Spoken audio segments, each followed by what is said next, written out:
안녕하세요. 오늘 여러분과 함께 파고들 자료는 팔리어 경전 마찌마니까야에 나오는 낀띠 수다입니다. 네. 부처님이 제자들에게 왜 가르침을 전하는지 그 동기부터 시작해서요. 공동체 안에서 의견 충돌이나 잘못을 어떻게 다루면 좋을지 그 지혜를 한번 같이 살펴보겠습니다. 네, 이 경전 시작부터가 참 인상적이죠. 부처님이 제자들한테 딱 물으시잖아요. 네, 뭐라고 물으시죠? 내가 가사나 음식, 거처 같은 세속적인 이익이나 어떤 존재 상태 그런 걸 바라고 법을 설한다고 생각하냐? 이렇게요. 아, 제자들은 뭐라고 답했나요? 당연히 아니라고 하죠.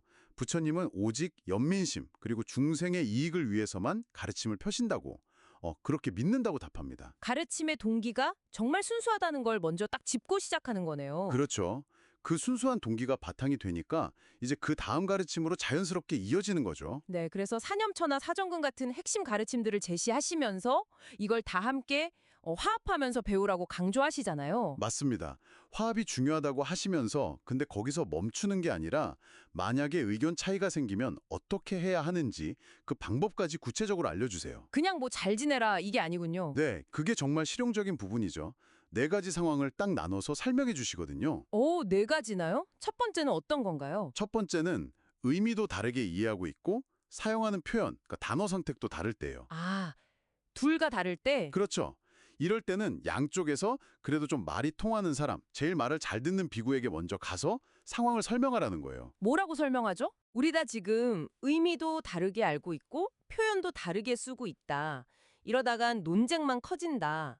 그러니까 뭐가 맞고 틀린 건지, 뭘 제대로 이해했고 뭘 잘못 이해했는지 이거부터 명확히 하고 다시 얘기하자. 이렇게요. 아하, 일단 논쟁을 멈추고 사실 확인부터 하라. 감정 싸움 피하고. 네, 정확합니다. 두 번째는 의미는 다른데 표현은 또 같아요. 이건 더 헷갈리겠는데요. 그렇죠. 표현이 같으니까 같은 뜻인 줄 알기 쉽잖아요. 그래서 이때도 마찬가지로 접근해서 표현은 같은데 우리가 지금 의미를 다르게 쓰고 있다. 이걸 인식시켜서 불필요한 논쟁을 피하게 하라는 겁니다. 세 번째는 뭔가요? 이게 중요할 것 같은데요. 네, 세 번째가 의미는 같은데 표현이 다를 때예요. 아, 내용은 같은데 말만 다른 경우. 맞아요. 이때 부처님이 딱 말씀하시는 게 표현, 팔리어로 뷰얀자나라고 하는데 이건 좀 사소한 거다. 아빠 맞닥감이다. 그러니까 이걸로는 다투지 말라고 하세요. 표현은 사소하다. 네, 중요한 건 의미가 통하느냐, 그 일치 여부라는 거죠. 와, 이거 진짜 오늘날 우리한테도 너무 필요한 말 아닌가요? 그렇죠. 같은 생각인데 막 표현 하나하나 가지고 싸우는 경우 진짜 많잖아요. 뭐랄까, 형식보다는 본질에 집중하라는 메시지네요. 네, 맞습니다. 본질과 상호 이해. 마지막 네 번째는 의미도 같고 표현도 같을 때인데 이때는 서로 확인하고 계속 화합하며 잘 지내라고 격려하는 거고요. 그렇군요. 의견 차이에 대한 지침이 정말 체계적이네요. 그럼 그 다음은요? 잘못을 다루는 법도 나온다고 했죠. 네, 동료 비구의 허물, 아빠띠라고 부르는 잘못을 발견했을 때 어떻게 할지에 대한 건데요. 이것도 바로 지적하라고는 안 하실 것 같은데요. 역시 그렇죠. 성급하게 비난하지 말라. 나 코다나야 타리타밤 이렇게 표현하는데요. 그 대신에 그 사람과 상황을 아주 면밀히 살펴보라고 하십니다. 풋걸러 오빠빠리 키타버. 면밀히 살핀다. 구체적으로 뭘 봐야 할까요? 여러 가지를 고려해야 해요. 내가 이 말을 하는 게 나한테 해가 될까? 상대방에게는 해가 될까? 이익이 될까? 아, 나 자신과 상대방 모두에게 미칠 영향을 먼저 생각하고 네. 그리고 상대방이 지금 내 말을 받아들일 상태인가? 혹시 막 화를 내거나 고집을 부릴 사람은 아닌가? 수용적인가? 이걸 보고요. 상대방의 상태도 중요하군요. 그리고 또 중요한 게 내가 정말 이 사람을 도와줄 수 있나? 이 사람의 미숙함을 좀 더 나은 방향으로 이끌어줄 능력이 내게 있는가? 이런 것까지 다 보라는 거예요. 와, 정말 깊은데요? 단순히 잘잘못을 따지는 걸 넘어서는 거네요. 관계랑 성장을 다 고려하는. 그렇죠.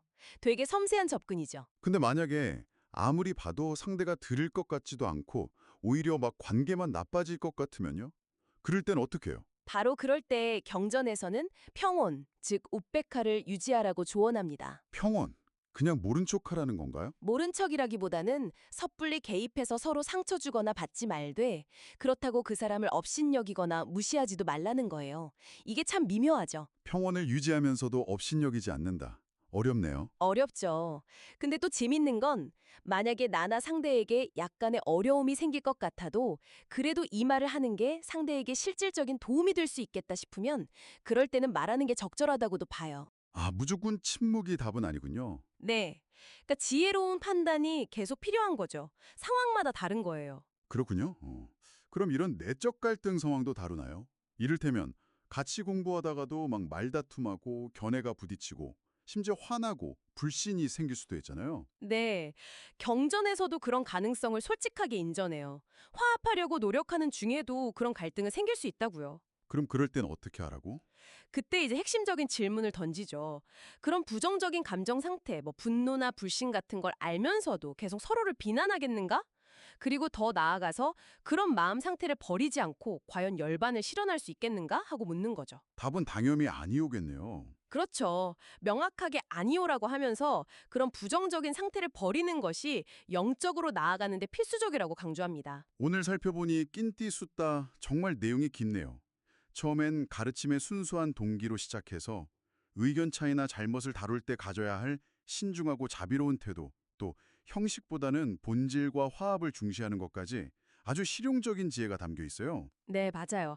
비록 이게 승가라는 특정 공동체를 대상으로 한 가르침이지만 그 원리 자체는 굉장히 보편적이잖아요. 그렇죠.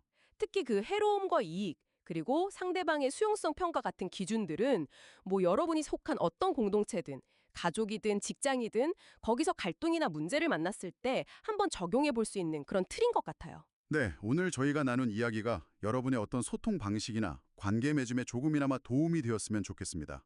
네, 여기서 한 걸음 더 나아가서 이런 질문을 던져볼 수 있을 것 같아요. 이 경전은 주로 언제 말해야 하는가, 언제 침묵해야 하는가를 다뤘잖아요. 네, 그렇죠. 그렇다면 어떻게 말하는 것이 상대방이 좀 더 잘 받아들이게 하고 또 정말 실질적인 도움으로 이어지게 할 수 있을까요? 이 경전의 원칙을 바탕으로 효과적인 소통의 기술에 대해서도 한번 고민해 보시면 어떨까 싶습니다. 들어주셔서 감사합니다. 감사합니다.